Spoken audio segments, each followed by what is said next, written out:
the first thing that you should know is when a quantity surveyor or an estimator or an architect gives you how much it will cost you to build your house, that is an estimate. It's not the actual cost. Now, it's really important to know that that's an estimate. Now, if that's an estimate, it simply means that the actual cost might actually go up or might come down. This depends.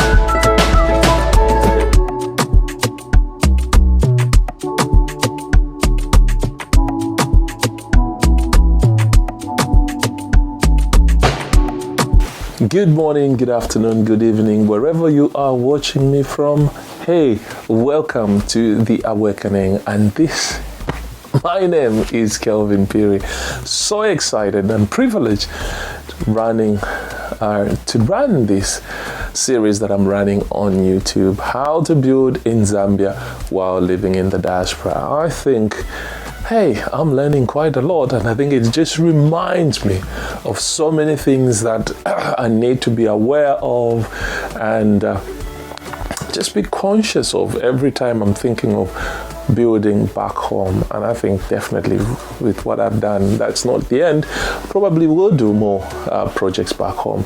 But hey, before I get on to share what I want to try and share with you today, what I would say is please remember to hit that like button, subscribe, and smack that bell, that notification bell, so that every time I share content such as these, you will be the first ones to be notified.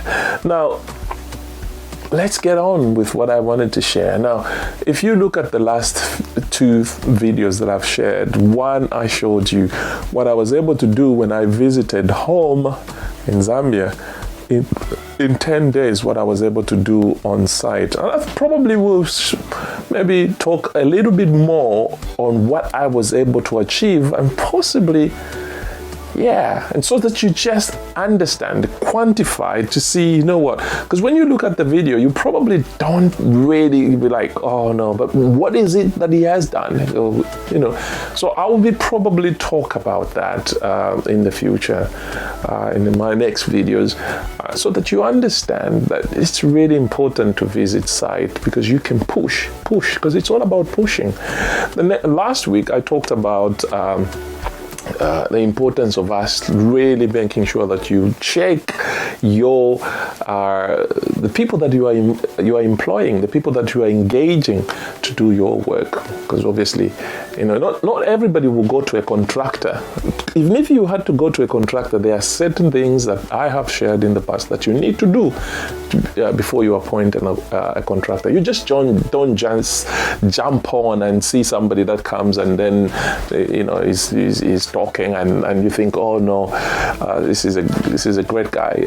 He will be able to do, or this company will be able to do the job. But you have to basically do some due diligence, check them out, and see that they are who they say they are. So I talked about that. So this today, feeding on from what I was sharing last week, I thought, you know what else can I talk about? I think being a quantity surveyor, I think this particular item or issue that I want to try and discuss to you is quite important, and that is cash. And obviously record keeping. If you are a young quantity surveyor,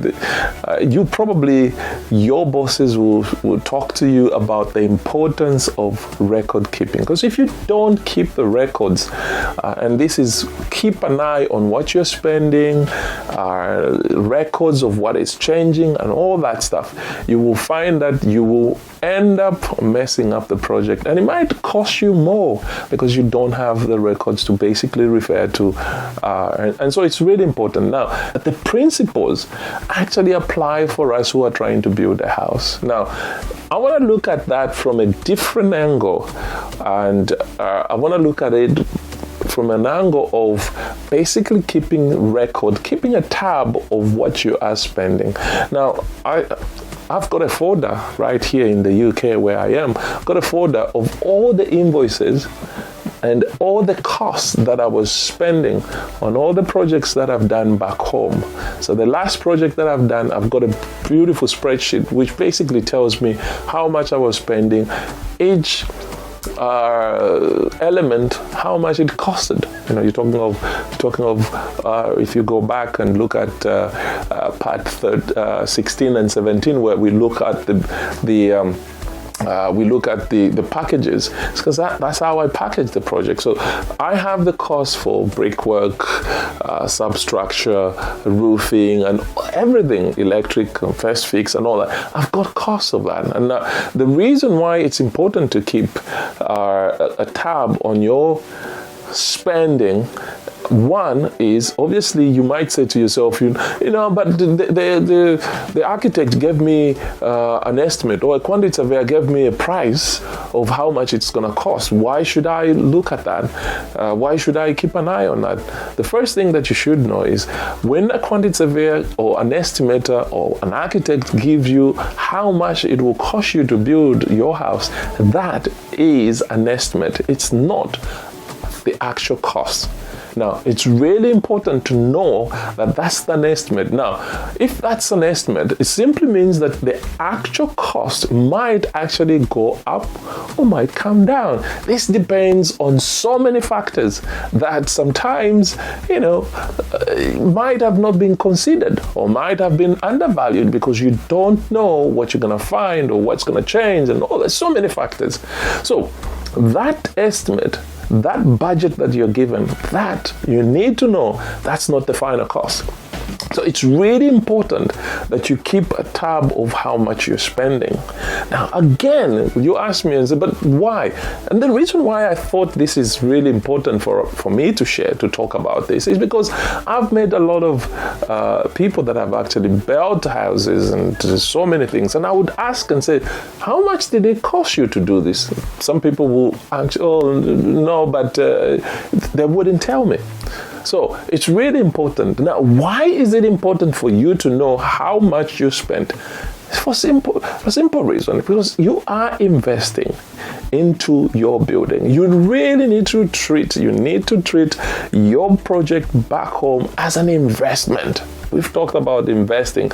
Rather than leaving the money in the bank, which will earn you 0.1% or 2%, you are investing your money so that your money can grow. I don't want to talk about, going to so many things, but you are investing your money into your building. And it's really important that you understand how long it will take you to get your money back, because it's an investment. How much, what is your return on your investment? Because these things are very important for you to understand, to know, so that you can plan. In the future, you might go to a bank and you want to try and borrow money. But if you cannot basically have a grasp or understanding of how much you're going to make when you invest that money, because you can borrow money from the bank, invest it in there, you need to beat that interest rate that they've given you in order to make money. Their bank, when you put money into the bank will invest so that they get more money out of your money. They will give loans to people, and you will find, and I'm sure you've seen, that the loans, I'm sure you've seen this, whereby you look at the interest rate that you get from your money that you've invested in the bank is far much less compared to what the bank is, if you were to go to the bank and say, borrow me some money. So we have to look at money as a tool. Look at cash as a tool. It's really important that you keep track of these things so that you know that, when you invest and you know how much it's going to cost you, you will be expecting. So like I said, if I employ somebody is on site and is doing something for me, and he says, Mr. Piri, it will cost you 20,000 to do the slab, up to the slab level, and then I send that money, and then they come with so many stories, and I and before you know it, they gave me a budget of an estimate of 20,000, and then we spent 30,000. I really need to understand, why has that gone up? Has somebody lost money, or has somebody lost the materials? Are they stealing? Are they?